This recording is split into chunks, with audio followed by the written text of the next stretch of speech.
بسم الله الرحمن الرحيم والصلاة والسلام على نبينا محمد وعلى آله وأصحابه أجمعين أما بعد. We are still in the station of al-Ikhlas, and we reached the second level, I believe, in which Abu Ismail rahimahullah ta'ala says الدرجة الثانية الخجل من العمل مع بذل المجهود وتوفير الجهد بالاحتماء من الشهود ورؤية العمل في نور التوفيق من عين الجود. Okay, so here the second level, he's saying that it is first الخجل من العمل مع بذل المجهود, being kind of shy and embarrassed of our actions despite putting a lot of effort in it. Okay, in other words, when we act, right? Let's say someone is taking a test. If a person fails because, well, they didn't really study, they're embarrassed because they failed, but they also recognize why they failed. Right? They failed because they didn't put enough effort. Ikhlas is more than that. Here, he's saying it's more than that. It is being embarrassed of your actions despite putting all the effort that you can, or as much effort as you could. So you try your best to have khushu' and focus in prayer, and you do your best to be obedient to Allah, stay away from the sins. You try and get all your sunnahs in. You try and do, all the good deeds that you can, but despite that, you still feel that embarrassment.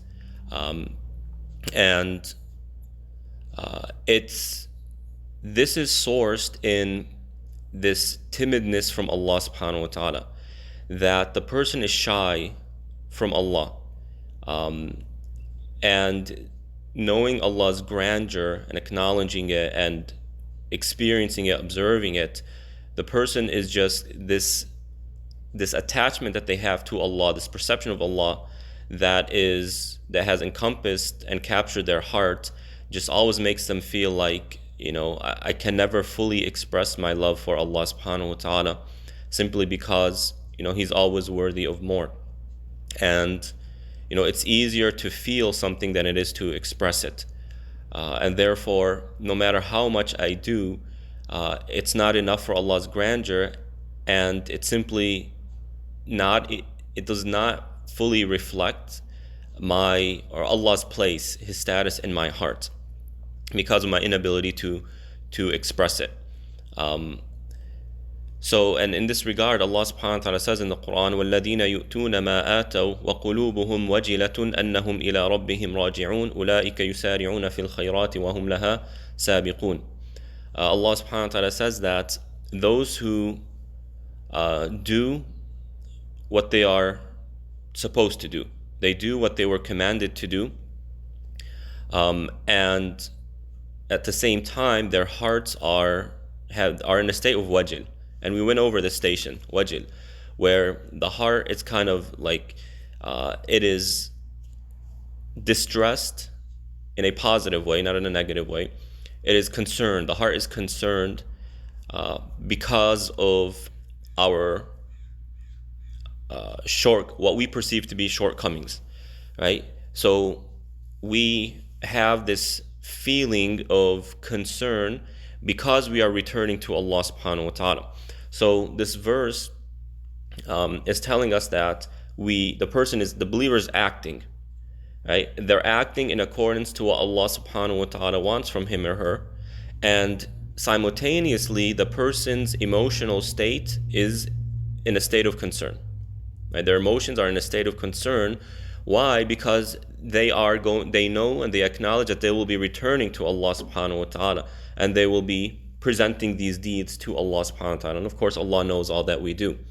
And where this feeling of concern is coming from goes back to what Abu Ismail was saying, that despite how much effort we put, because our attachment to Allah, our love for Allah, our perception of Allah is so grand that to the extent that we really cannot, our actions cannot replicate or cannot articulate that attachment and that relationship.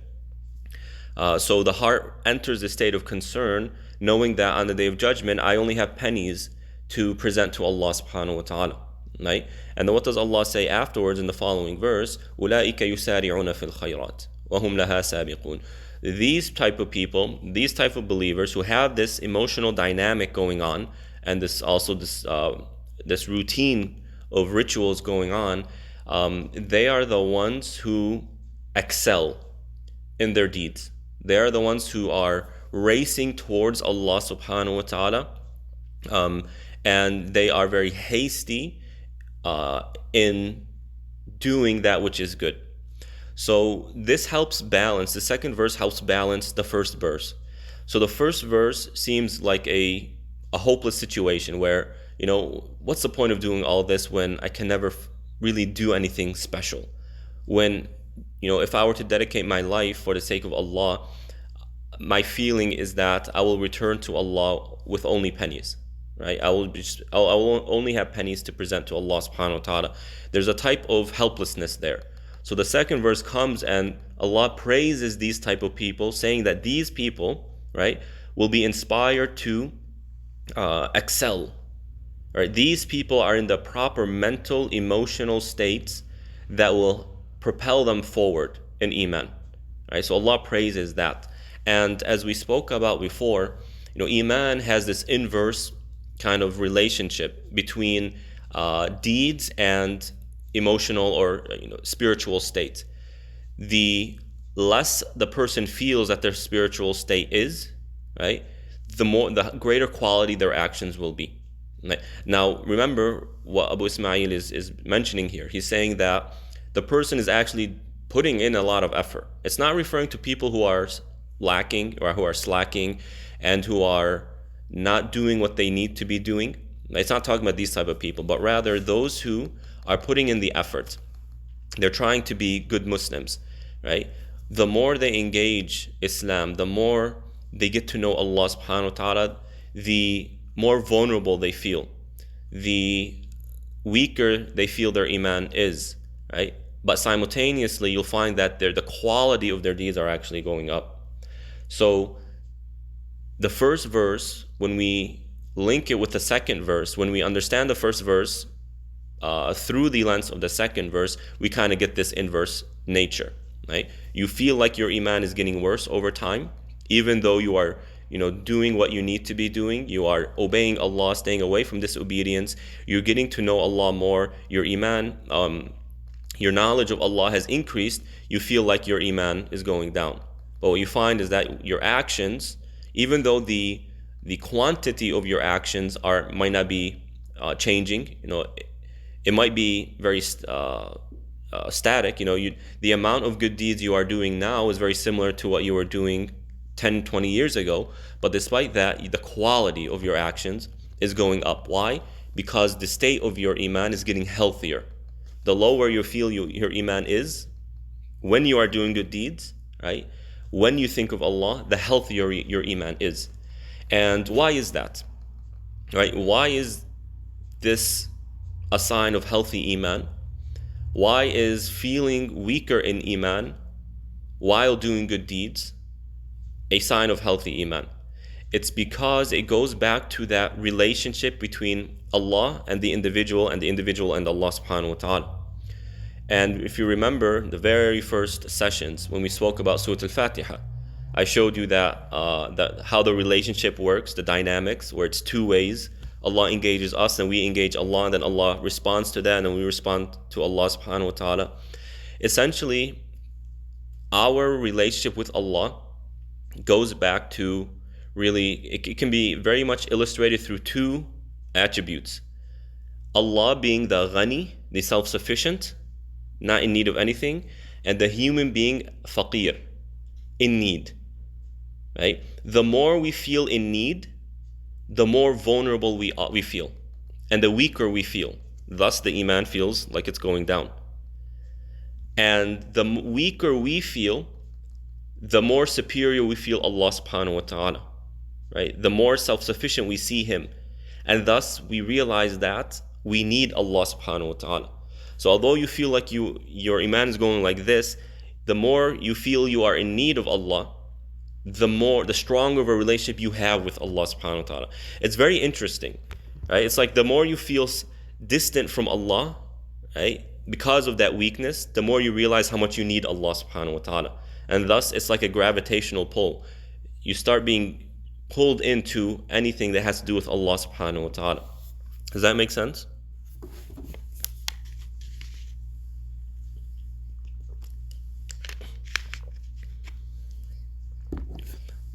These are in Surah Al-Mu'minun. After inshallah the session I can give you the exact verse numbers, but it's in chapter 23, in the middle. And Nabi alayhi salatu wasalam said, huwa ar-rajul, explaining these verses, right? The Prophet alayhi salatu wasalam said that this verse is referring to a believer who fasts and prays and gives charity, but despite that they are concerned that their actions won't be accepted, right? So you have this, and it goes back to what I was saying.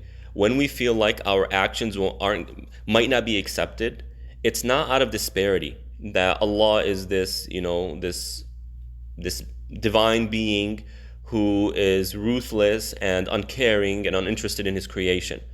But the more we know Allah subhanahu wa ta'ala, the more we see our actions as being not worthy of Him. And the more we see that, the more we feel like, there's nothing I can present Allah. I need to go to Him directly.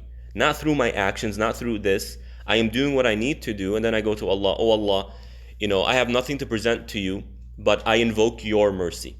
I need you yourself. And we spoke about this, I believe, in the last session. So that's how the dynamics are working here. And a believer who has healthy iman is someone who combines excellence and a bad opinion of the self. And by bad opinion, I don't mean that in like the psychological sense where the person enters has weak self-esteem and stuff like that. Not at all. I'm talking about when it comes to their spirituality and their direct relationship with Allah, not in comparison to other believers. Right? This is your relationship with Allah subhanahu wa ta'ala. When I have a poor opinion of what I am doing for the sake of Allah, right? And then it goes back to what we were saying before. It is simply because what I know of Allah and His grandeur is simply above and beyond what the actions that I am doing. And remember, the prophets, right? The prophets, the prophets were like this, right? And the verse is praising these types of people, right? So it's interesting dynamics here. So a Muslim with healthy iman is someone who combines ihsan, excellence in their actions, right, while having poor opinion of those actions. So it's not someone who they do a lot of good and they go around saying, hey everyone, take pictures of me and I did this and I did that, right? Someone gives a large donation and they get all this attention, right? The philanthropists, right? Oh, they call my tongue. They do this and they give charity, and these huge corporations will fund a project for $1 million and everyone's clapping, and they get all this attention, and in the end people buy their products and they make that $1 million back, right? It's not like that. They did something good, they helped a noble cause, but right, they're very pompous about what they are doing. They're very public about it. They have a very strong opinion of the self. We are here to support, and we are do this, and to try and build that positive opinion of that corporation or that person. Whereas the believer, right, has that excellence in their actions, but simultaneously they see their excellence and their striving for the sake of Allah subhanahu wa ta'ala as being very deficient. Whereas someone who has weak iman is deceived by their iman, thinking that their iman is strong when in reality it's weak. They combine between a good opinion of the self, right, and bad actions. They do bad actions, but they have a good opinion of themselves, right? The person who's in their late 60s still doesn't pray, right? Still doesn't get it, and they go about saying, I'm such a good believer. Why is everyone doing this? All these people don't know what they're talking about, these shuyukh and etc. And they have such a good opinion of themselves, but they're going around doing publicly doing very major sins, right? That is someone who's deceived. They have deceived themselves into thinking that they are a good believer, when in reality their actions show otherwise. The second element of this level is وتوفير الجهد بالاحتماء من الشهود. Right? توفير الجهد, really, when you say tawfir, you can use it in the financial sense where you are saving money, right? Or you're being economical in what you are doing.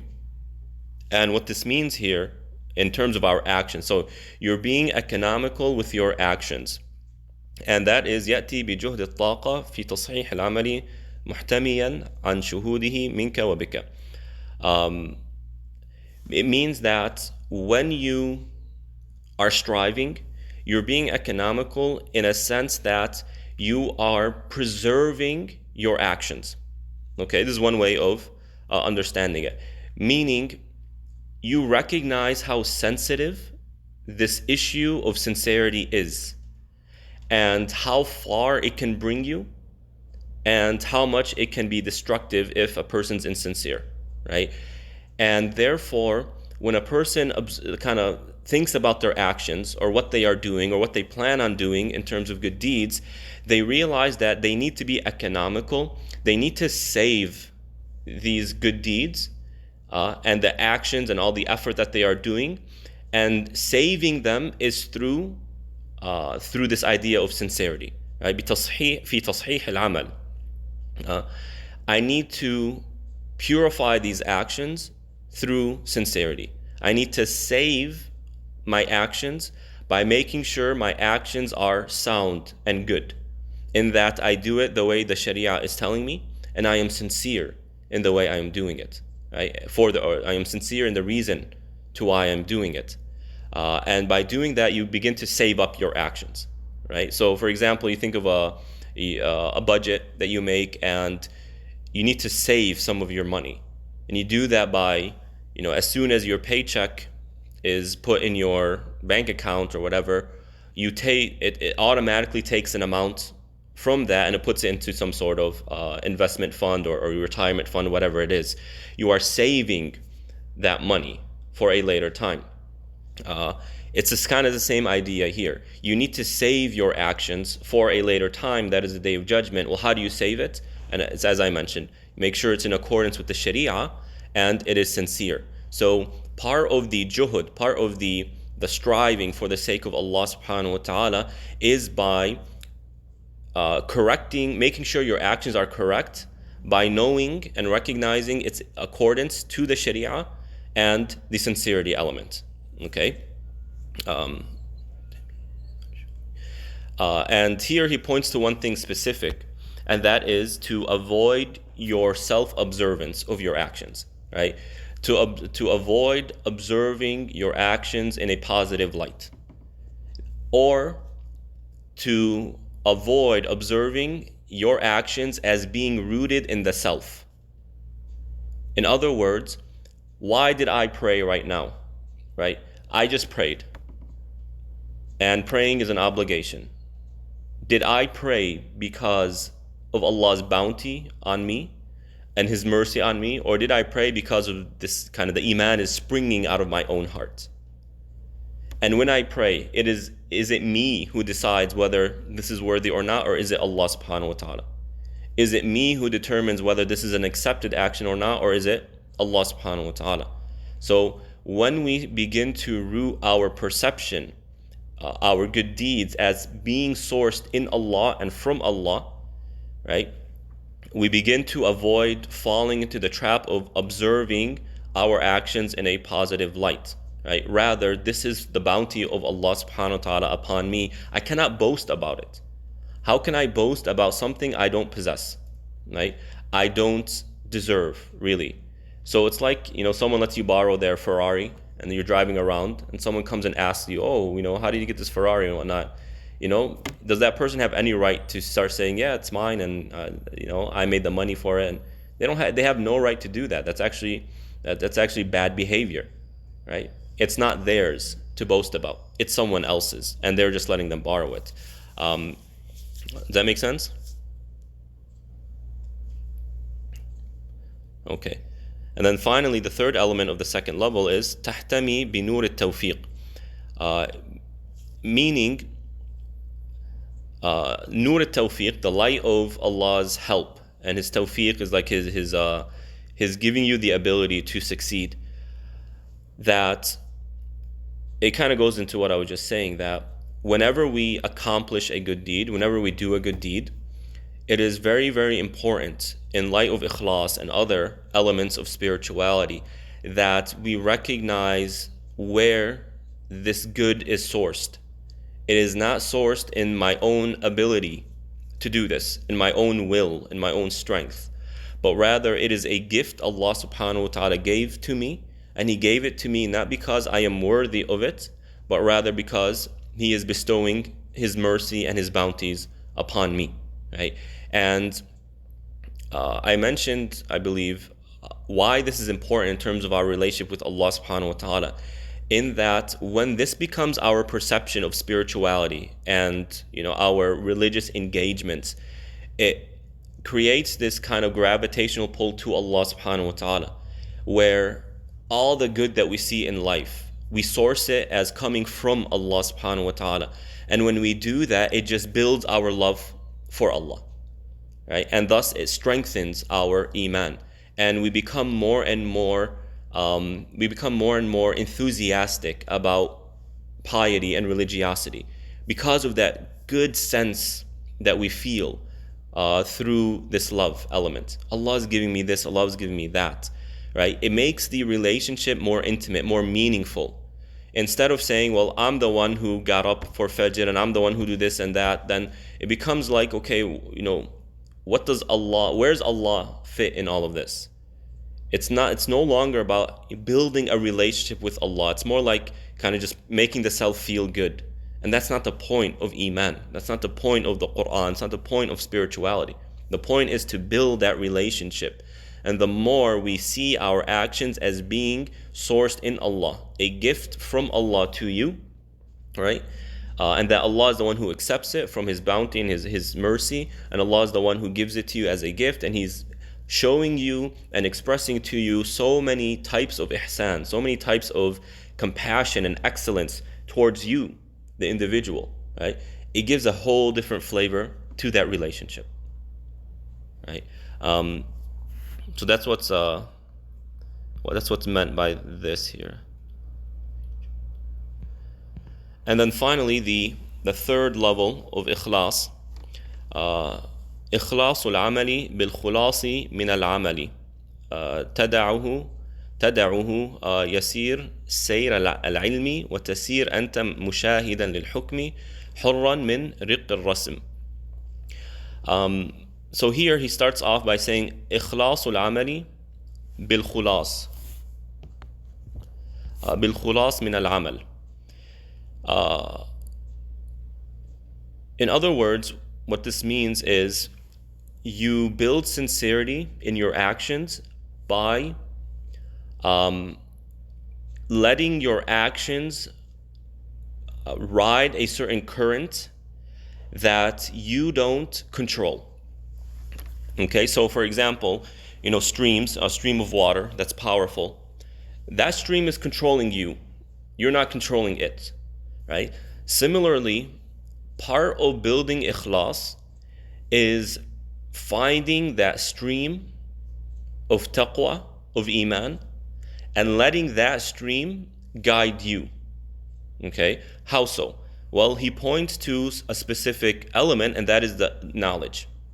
Okay, so knowledge is like a stream, and anyone who truly engages in knowledge, right, tries to build knowledge, they will get this sense that you read a book, for example, and in that book you're introduced to ideas that kind of capture your mind, or the author references certain books and you feel like that book seems interesting.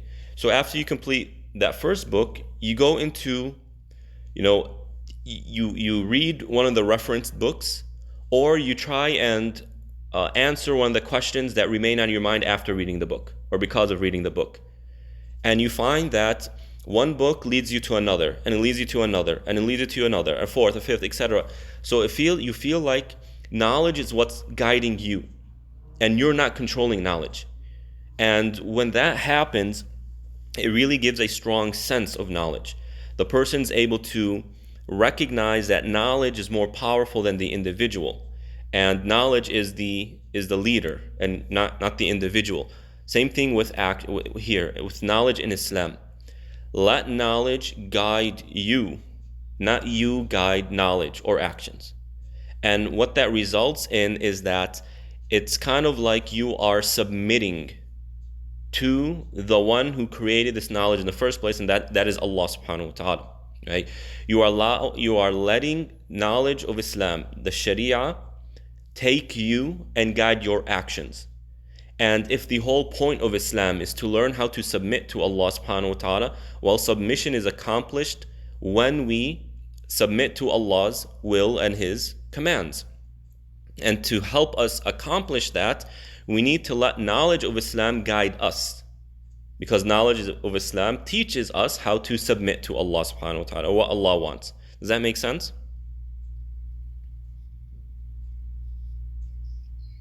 Okay. Right? So the idea here is that Ikhlas is in need of allowing a external force to guide it, so that it prevents us from being the guider, which completely defeats the purpose. It is not me who determines what Allah wants. It is Allah who determines what He wants and how He wants it and when He wants it, subhanahu wa ta'ala. So when we source our actions in knowledge, it's part of the building effort, or the effort to build ikhlas, to build sincerity. Because now I am doing what Allah wants me to do, not what I want to do for Allah subhanahu wa ta'ala. Right? I am doing what Allah wants from me, not what I want from Allah subhanahu wa ta'ala. And also, it just goes back to one of the two pillars of an accepted deed, in that it needs to be in accordance to Sharia. But I hope I gave you a decent visual in that regard. So that's the first part of building sincerity at this higher level. The second part,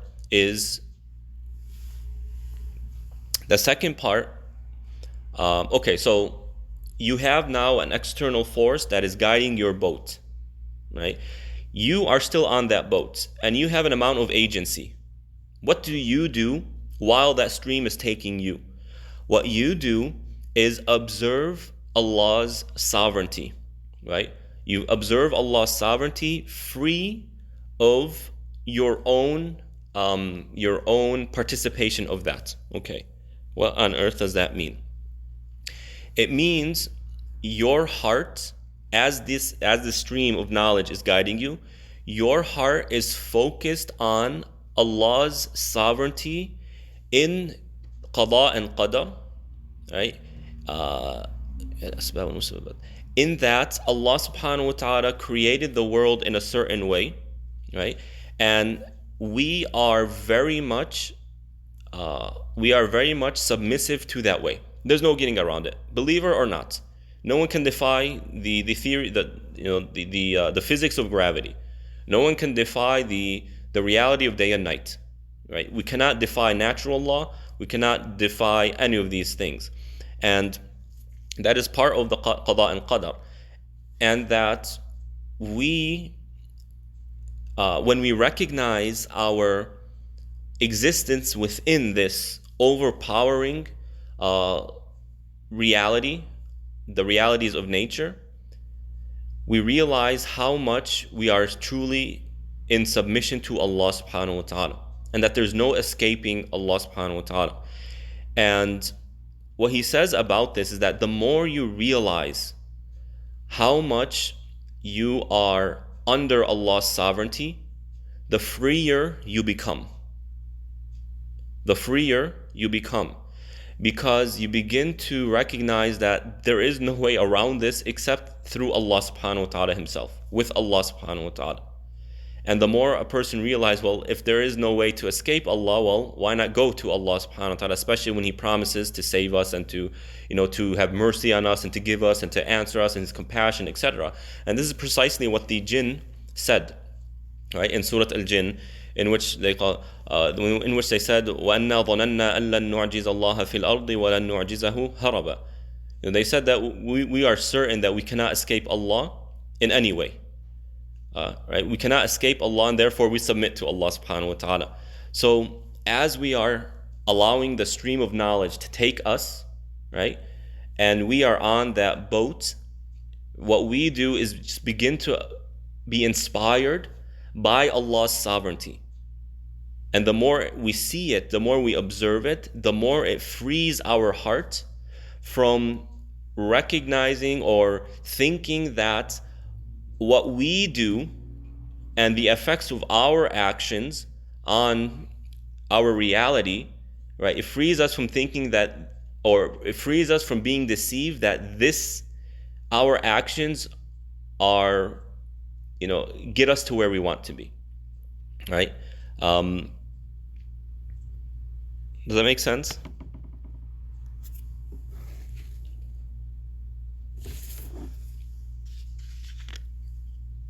Really? I felt that made no sense.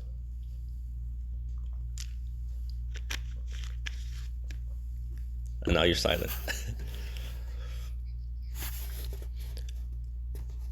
Right? So it's a little bit deeper than that, right? So if this level is pretty much saying that it's attempting to disassociate ourselves and our perception from ourselves, and instead replace that by Allah's sovereignty, right? That let Allah guide you on this path. All you need to do is submit, accept it, right? Accept it, accept that Allah subhanahu wa ta'ala is the sovereign. And the more you're able to accept that, the freer you become, right? Because it is through Allah we attain freedom. We become free. Because it is only Allah who can transcend and overwrite these natural laws. And that's it, right? And therefore, the more we become attached to Allah, the more we become dependent on Allah, the more we have trust in Allah, the more we love Allah, the freer it makes us from becoming attached to anything besides Allah subhanahu wa ta'ala, right? So that's one of the things he's saying here.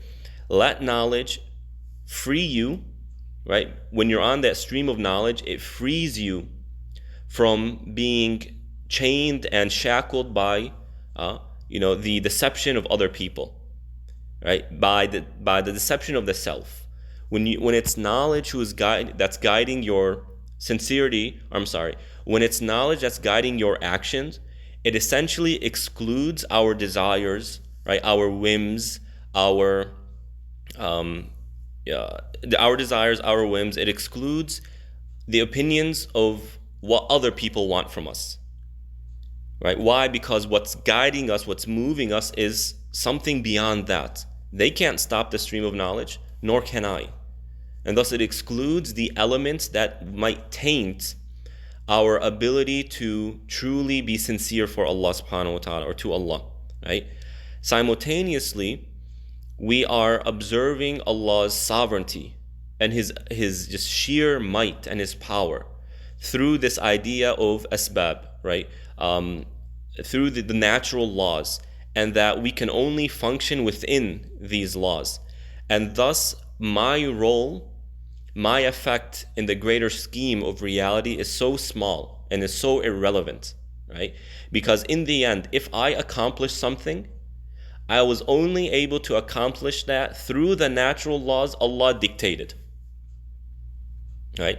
So when we observe this, how much we are truly in submission to Allah, right? And how much we allow ourselves to be in submission to Allah, the more room sincerity will find in our hearts. Why? Because we are what's propelling us, what's moving us is Allah subhanahu wa ta'ala and the knowledge that He wants us to follow. Also, when we see and observe Allah's sovereignty and we recognize that submission, to Allah subhanahu wa ta'ala, then the heart becomes attached to that reality. Disassociate, it excludes these other elements from us, excludes these other elements from being an integral or having an integral role in the way we perceive the world, right?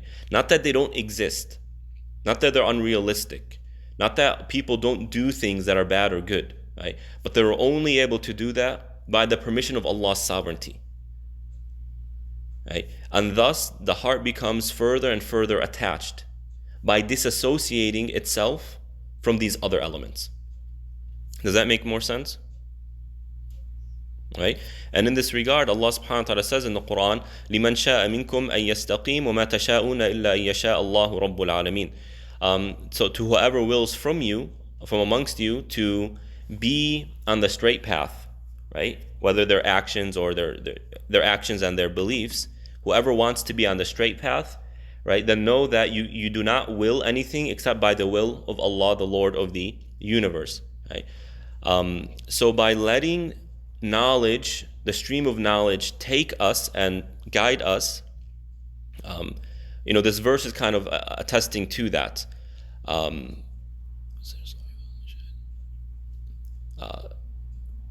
So if we have will, if we want to be guided, right, we want to be on the straight path, then let the straight path take us. Submit to that straight path and what it demands from us. And if you want to just further attach yourself to Allah subhanahu wa ta'ala, then remember it is Allah's sovereignty that allows things to happen or prevents them from happening, right? Whether they please Allah or not, that's a different issue. Allah might allow something that displeases Him for a greater wisdom. But nonetheless, we observe Allah subhanahu wa ta'ala's sovereignty, and the more we see this and the more it becomes reality, the more our heart becomes attached to Him and becomes disattached from all other things, right? And that's the whole goal here.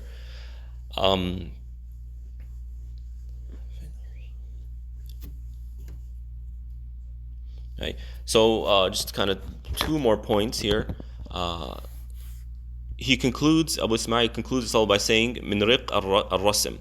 Rasim, this word rasim, we use it in the Arabic language today to mean to draw, right? And that's really taken from the original meaning, in that a rasim is kind of the aftermath or the effects of something. So for example, if the whole process of erosion, a stream of water comes and it goes on the land. With time, that stream is going to erode the earth to where it becomes more and more enclaved, right? So we say that process is rasim. That water had a rasim, had an effect on the land to where that land, the terrain changed as a result of that stream, right? And when this word is used in the spiritual context, it's referring to anything other than Allah subhanahu wa ta'ala. Anything other than Allah subhanahu wa ta'ala, in that all of these things are really the effects of Allah's okay, so let me take a step back and just describe what he's saying instead of trying to translate it. So what he means here is that the more we are able to attach ourselves to Allah subhanahu wa ta'ala, the more our worship becomes exclusive to Allah subhanahu wa ta'ala. The less attached we are to other than Him, the more focused we are on Him. And the more focused we are on Him, the more we submit, and the more we submit, the more sincere we become, right? So that's the kind of the idea here.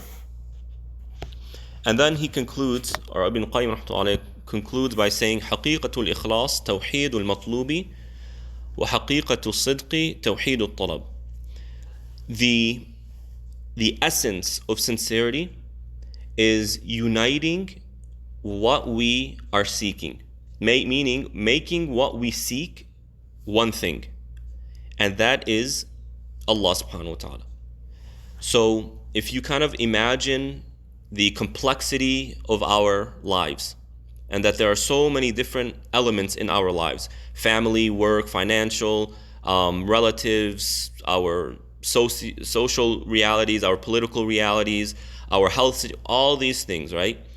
If you think of all of that, Ikhlas is about taking all of these things, right, and saying, I want all of these things to direct me to one goal, and that is Allah subhanahu wa ta'ala, right? All my life and all the elements of my life become united in that they all seek to bring me closer to Allah subhanahu wa ta'ala, right? So that's kind of the reality, and that's kind of the gist of that's the gist of sincerity. And then sidq, really honesty in our actions, is this honesty is about all that we seek. Now in our lives, we are seeking many things. We are seeking financial independence. We are seeking strong relations with our loved ones. We are seeking a good job. We are seeking good health. We are seeking this and seeking that. Honesty in our iman is when all that we seek becomes Allah subhanahu wa ta'ala. So what we seek is Allah, and all that we do in terms of seeking goes towards Allah subhanahu wa ta'ala. And these two things cannot ripen, cannot manifest itself except through complete submission to Allah by following what He says, right? By pursuing what Allah wants from us, not what we want from Allah subhanahu wa ta'ala. And if sincerity is deficient or incomplete or unavailable, as is our pursuit or our adherence to Allah's command, then our pursuit of Allah starts to go backwards instead of forward.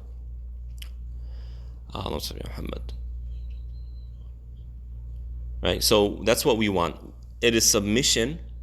The more we are able to accept submission to Allah subhanahu wa ta'ala, the more room in our hearts we will find in our hearts, or sincerity and honesty we'll find in our hearts. Right? So that's the idea here. And sincerity isn't exactly an easy thing to obtain, but I hope that I was able to kind of show what Abu Ismail and Ibn Qayyim are teaching us, in that we cannot, or let me say it this way, building sincerity is possible, but a less effective strategy. Rather, the more effective strategy is removing certain things from our hearts, right, to make more room for the love of Allah subhanahu wa ta'ala. The more we are able to do that, the more effectively sincerity will build itself in our hearts. Does that make sense? So if you look at these three stages, right, you find that it goes around that idea. How do I remove these attachments that only hinder my relationship with Allah or weaken it? It doesn't nullify it, doesn't make it bad necessarily, but they are hurdles that don't need to be there, that make things a little bit harder for me. So that's kind of the idea here of Ikhlas. And we ask Allah subhanahu wa ta'ala to make us among the mukhlisin. وصلى الله على نبينا محمد وعلى آله وصحبه أجمعين. And that concludes the station of Ikhlas. And we'll continue inshallah with the station of At-Tahdhib next week. Wassalamu alaikum wa rahmatullah.